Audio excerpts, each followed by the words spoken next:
Welcome to SCOTUScast, Statutory Priority and Structured Dismissals Edition.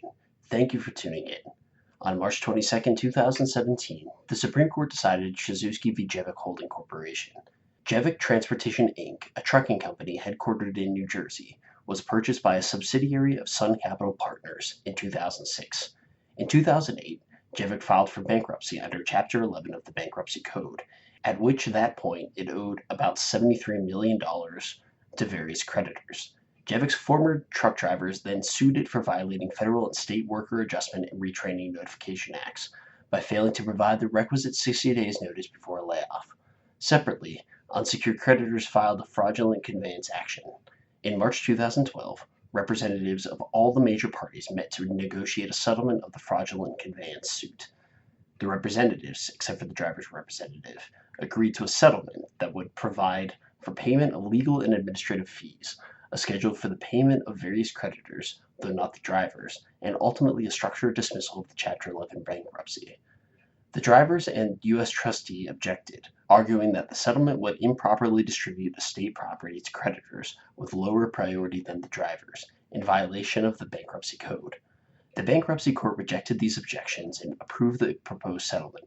The U.S. District Court and then the U.S. Court of Appeals for the Third Circuit affirmed, holding that the Bankruptcy Court had not abused its discretion in approving a structured dismissal that did not adhere strictly to the Bankruptcy Code's priority scheme. By a vote of 6-2, the U.S. Supreme Court reversed the judgment of the Third Circuit and remanded the case. In an opinion by Justice Breyer, the court held that 1. The drivers have Article III standing to bring the present litigation, and 2. Bankruptcy courts may not approve structured dismissals of Chapter 11 bankruptcy cases that provide for asset distributions which do not follow ordinary priority rules established by the Bankruptcy Code without the consent of affected creditors. Justice Breyer's majority opinion was joined by the Chief Justice and Justices Kennedy, Ginsburg, Sotomayor, and Kagan. Justice Thomas filed a dissenting opinion, in which Justice Alito joined. To discuss the case, we have Thomas Plank, who is the Joel A. Katz Distinguished Professor of Law at the University of Tennessee College of Law. As always, the Federalist Society takes no position on particular legal or public policy issues. All expressions of opinion are those of the speaker. And now, Professor Plank.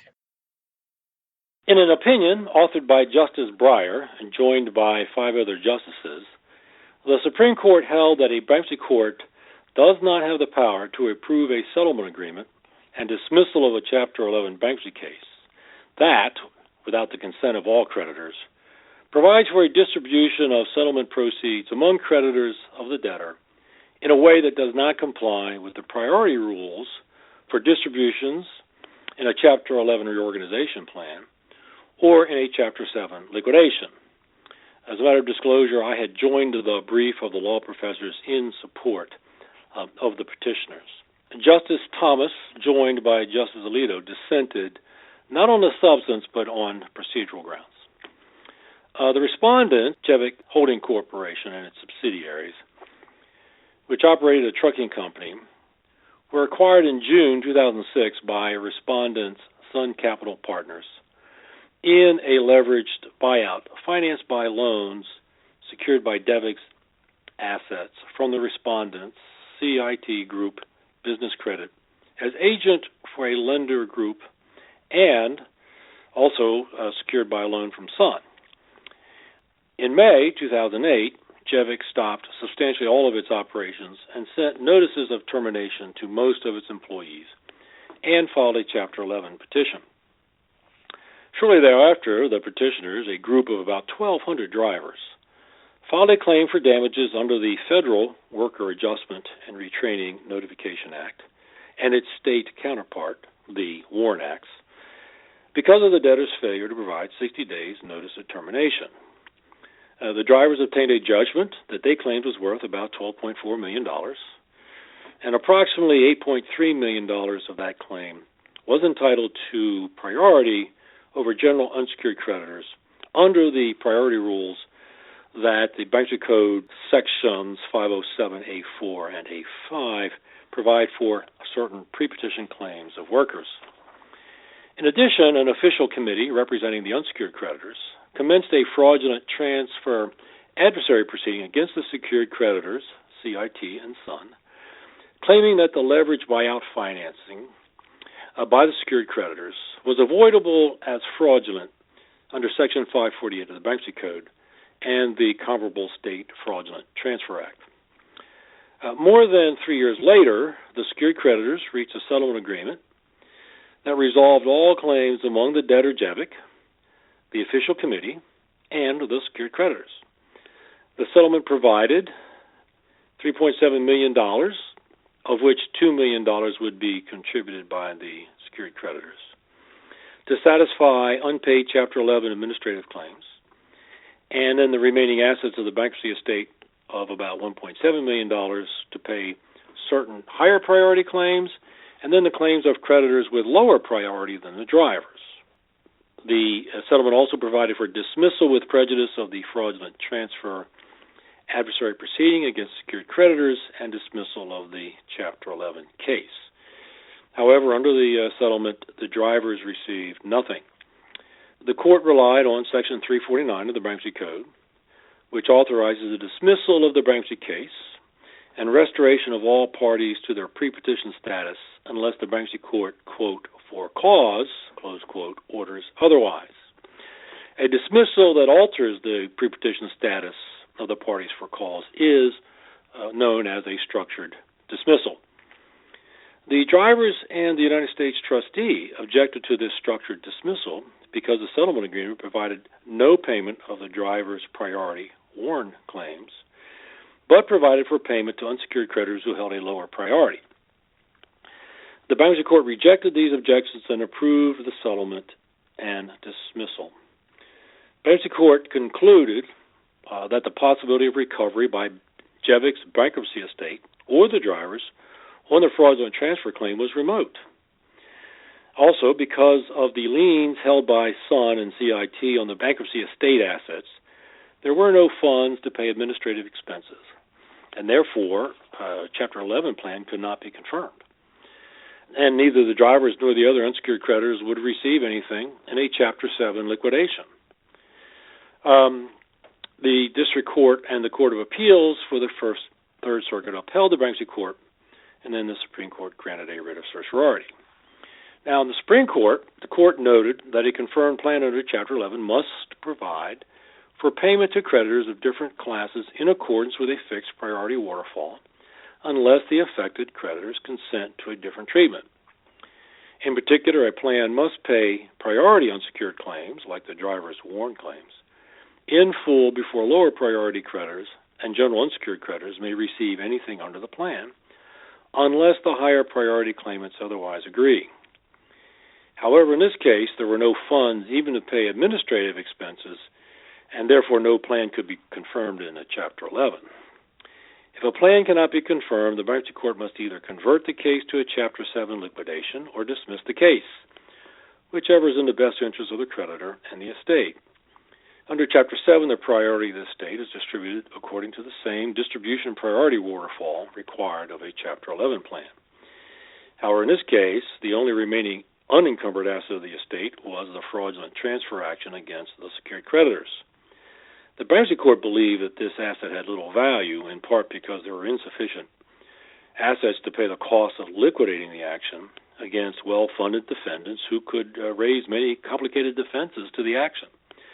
According, the bankruptcy court had determined that in Chapter 7 liquidation, the holders of administrative expense claims, the drivers, and the other unsecured creditors would receive nothing. Because of these conditions, the bankruptcy court thought that the settlement agreement and dismissal that produced about $3.7 million to pay administrative expenses and a small percentage of the claims of the junior priority creditors and the general unsecured creditors, but nothing for the driver's higher priority warrant claim, in return for a release of CIT and Sun from liability for the fraudulent transfer adversary proceeding, was the least bad alternative. The settlement did produce some benefit for the holders of some claims, and the court believed that the drivers would be no worse off than they would have been in a liquidation. So the District Court and the Court of Appeals basically affirmed on these bases. And the Supreme Court reversed. The court held that a bankruptcy court had no authority to approve a final settlement distributing property of the estate contrary to the distribution priority rules for a Chapter 11 plan or a Chapter 7 liquidation. Although the bankruptcy code had no express prohibition from deviating from the priority scheme in a dismissal, the court noted the significance of Congress's express statutory priority schemes for Chapter 11 reorganizations and Chapter 7 liquidations.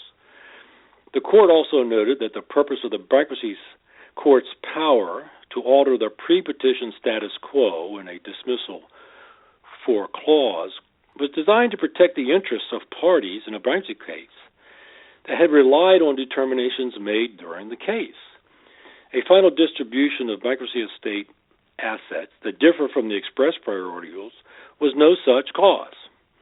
The court, however, did state that it was not expressing a view on the legality of structured dismissals in general. The court also distinguished other situations in which interim distributions are made and approved by bankruptcy courts. They could be seen as violating the priority scheme.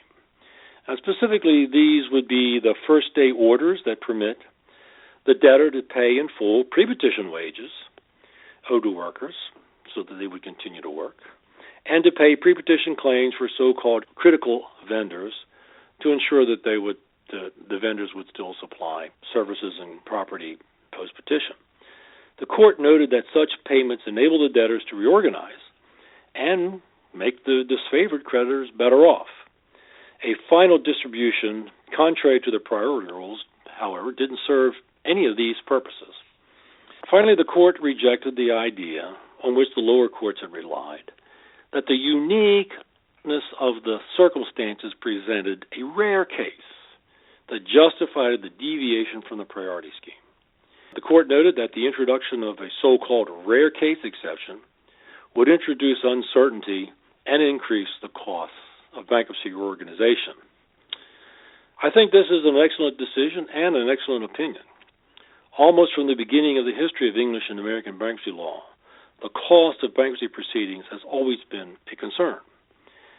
This opinion is important for not introducing a source of potentially significant costs in Chapter 11 proceedings. And then whatever one may think of the particular priority scheme that Congress chose, or whether Warren Act claims should be entitled to priority, I think it's important for the method of interpreting the bankruptcy code that in the absence of an express answer to a particular question in the bankruptcy code, the court should adhere closely to the policies of the bankruptcy code expressed by Congress in other provisions, and not attempt to create exceptions based solely on the circumstances of a particular case or solely based on particular views of the policies of a particular provision, as in this case, whether the Warren Act claims really should have been entitled to priority or not. Thank you for listening to this episode of SCOTUScast. For more episodes of SCOTUScast, as well as audio and video of past Federalist Society events, please visit our website at www.fedsoc.org/multimedia.